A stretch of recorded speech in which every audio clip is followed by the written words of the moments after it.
Hi guys, Mikey Pickett here. So, I thought I'd do the Japan tag, because why not? If you don't know what the Japan tag is, it's a series of 10 questions about Japan.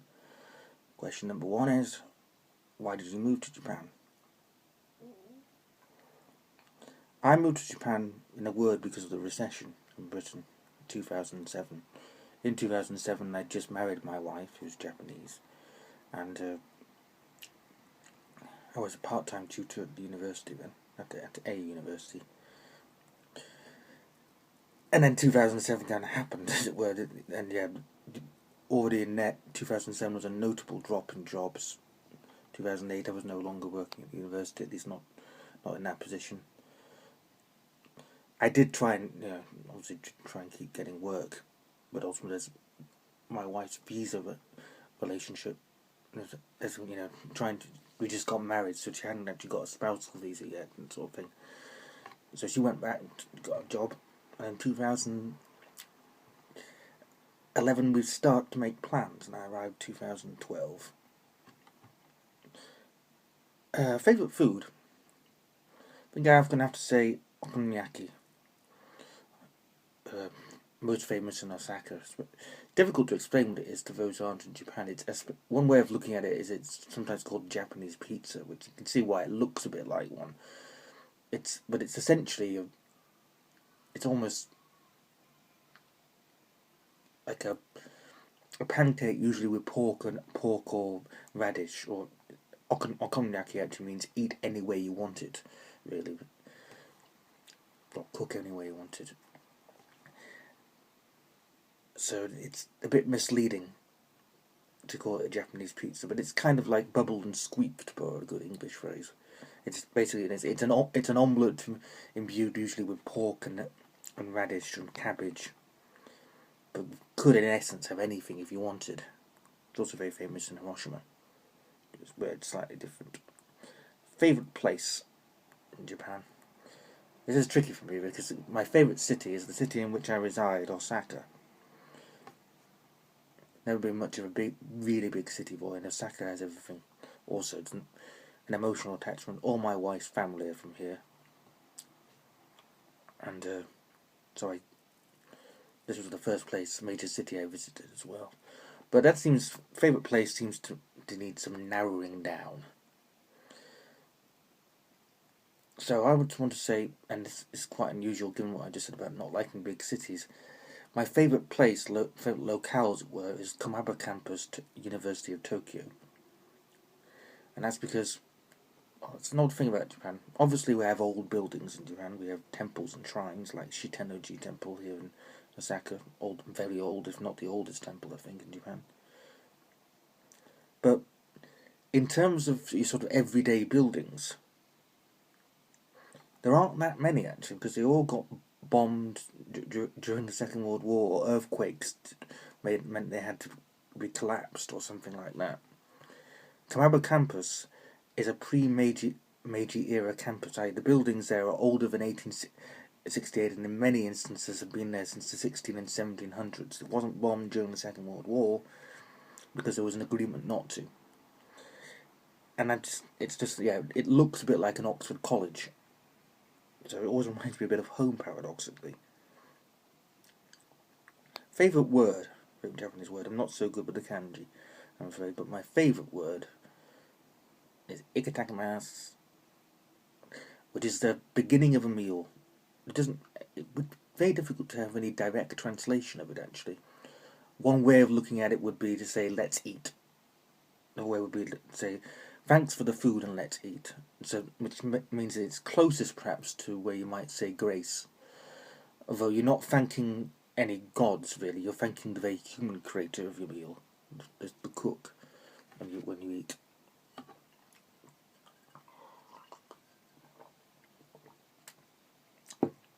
Favourite thing from Japanese culture?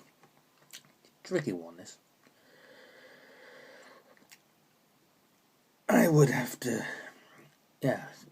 think about this. The cop-out answer would say the culture of politeness, and I suppose it would be something about that. Would be something that I'd want to highlight a great deal.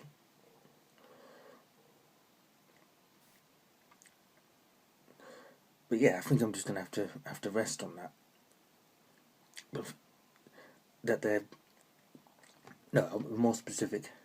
Japan, especially, well, at least as a foreigner, it's not a place where you're allowed to be antisociable. Antisocial. You're not allowed. You're not allowed in some ways to be introverted in a sense. There's a great sense of community here, of wanting to include everyone in some way, shape, or form. And cultural politeness is part of that as well. But yeah, the sense of community here, often obviously outside of Tokyo, which has people don't talk to each other in Tokyo is the famous stereotype. But even within Tokyo, within local communities, there's a sense that everyone has their role to play and everyone has their place, things are expected of you, even as a foreigner, and even as a disabled foreigner, from my own point of view. There's a way that you should be acting, there's a role you should be playing, and that's nice sometimes. What surprised you about Japan? What pleasantly surprised me about Japan actually was that, as much as honorific, it's a very honorific society. You have to mind your p's and q's is the correct way of address. But it's quite refreshing to see how often that is actually either less rigidly applied or dropped entirely.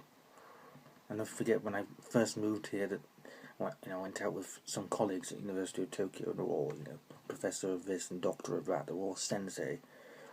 But I'm told they have one drink, and then they said, "Michael, my name's Shinji or whatever, not sensei." Okay, that came as a bit of a surprise. That's a pleasant one. The unpleasant surprise was the sexualization of children here, in a way. Whether it be through manga, be through anime, through porn. In fact, you are bombarded with images like this, and you can see how it's in some ways it's cute rather than sexy, or sometimes it just gets a bit OTT basically. What Japanese habits have you picked up?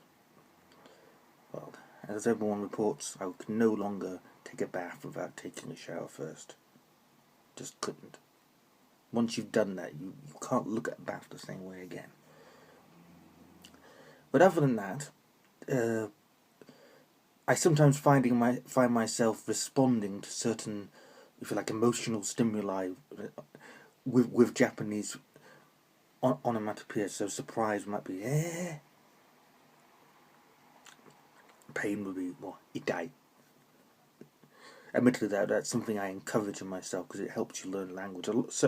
Japanese language, like anything else, any other languages, there's a great deal of it which is onomatopoeia and sort of non-linguistic verbal responses, rather than not actual proper words that you find in the dictionary, but a kind of response.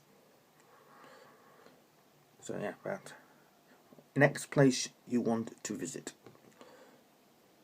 It's a good question, actually, because I know it sounds odd because I'm living in Japan, but I've never really been one for travelling a great deal. I like to find my little corner of the world and stay in it, really. But I do want to visit Okinawa sometime soon. If you had a time over again, what would you do differently? I'm going to say pretty much nothing. If I was moving to Japan today, pretty much, I'd be doing the same thing, really. What advice would you give to someone just moving to Japan? Don't be afraid of being a tourist. Just don't be a bad tourist. That would be my advice. It's a two-part advice. Firstly, I've noticed there's an instinct towards people because we're living here. When we're not just passing by, so we should be trying to learn Japanese, and we should be trying to fit in and be part of a community. That's all good. Just also remember that you can get blasé about things.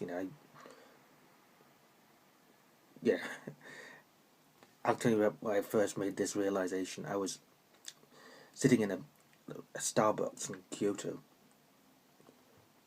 and one geiko and one geisha walked in, wielding their iPhones, ordering lattes. And I thought, yeah. I looked up from my e-reader and just looked back down again, and then realised I just did that. Like this happened on a daily basis. It doesn't actually happen on a daily basis in Japan either, but you get blasé so easy. So yeah, don't be afraid to take time out to just look wide-eyed and retain that wide-eyedness. Luckily, Japan, as far as I can tell, even after being here for 2 years plus, it doesn't get old.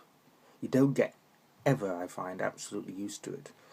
But at the same point, don't be a bad tourist. Don't do anything here that you wouldn't do in your own home.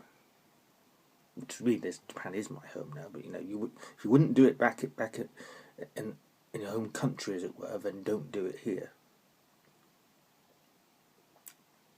And that would be my advice. Don't treat Japan like a hotel.